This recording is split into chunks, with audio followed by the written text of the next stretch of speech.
What's the status of our snow makeup days? So let me try to get the numbers right here. So I think we missed 9 days. So it comes down to 2 days were waived.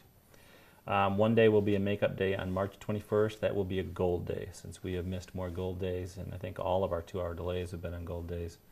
So March 21st will be a makeup day. It's Friday. That'll be a gold day. That leaves us with 6 days to make up.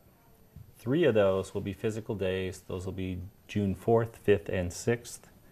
So those 3 days will now be student days. The last student day, June 6th, will also be the last teacher day. Okay, so we make up 3 days in June, the first week of June. What about the other 3 days? So that leaves us with 3 other days to make up. We're going to make those up with e-learning. So every teacher then will come up with a class and a half. So we have 3 days to make up, which is equivalent of a class and a half of e-learning material. So teachers can come up with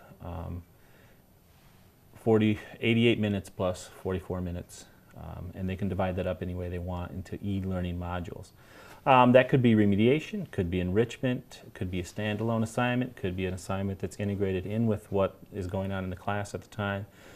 The only thing I ask that every PLC comes to consensus on, here's what we're going to do. So all Algebra 1 teachers have to do the same thing. All U.S. History teachers have to do the same thing. So there has to be consensus within the PLC and come up with some type of e-learning module, and that can be done either in Google Docs or on Canvas. And we'll have lots of help for teachers. That's what the faculty meetings on March 4th and 5th are about. How will that be verified by the district and by the state? So that's an important question. The state needs to know that we are making every teacher fulfill their contractual obligation.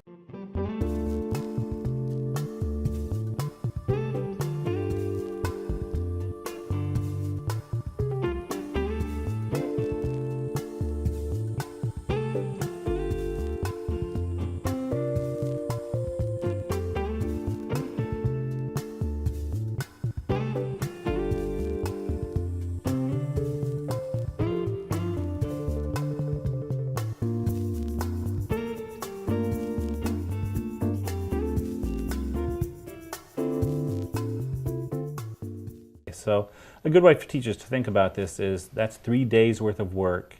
So whatever I assign to students, that planning that goes into that, the consultation with students during that assignment, and the assessment of the assignment should be the equivalent of 3 days. Now, we're also getting rid of the last teacher day and a half. So high school teachers have 1 day and another half day after students are out.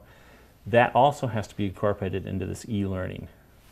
So think of it as 3 days of lessons and another day and a half of teacher planning that need to go into this work. What about students who do not have access to the internet or to a computer, smartphone, that would allow them to meet with a teacher virtually? Great question. So first we're going to ask every teacher, every PLC to come up with a plan by March 17th. We would like to then roll this out to parents and students right before March 17th. And then have the school open an hour before school starts in the morning, and then an hour and a half after school's over each day. The Writing Center will be open, internet access, computer access for students, and that'll be manned by ESP. Okay. And is this for sure, this is how the district is doing it? So, the other good question. The state does have to approve this plan. We went with Southwest Allen County's plan. Theirs was verbally approved, although they've not had written permission to do this yet.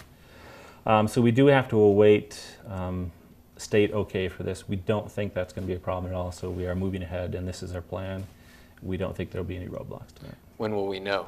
So we should know for sure next week, but we're going to go ahead with the faculty meetings as if all systems are go, and hopefully we don't have to go to Plan B. Plan B is?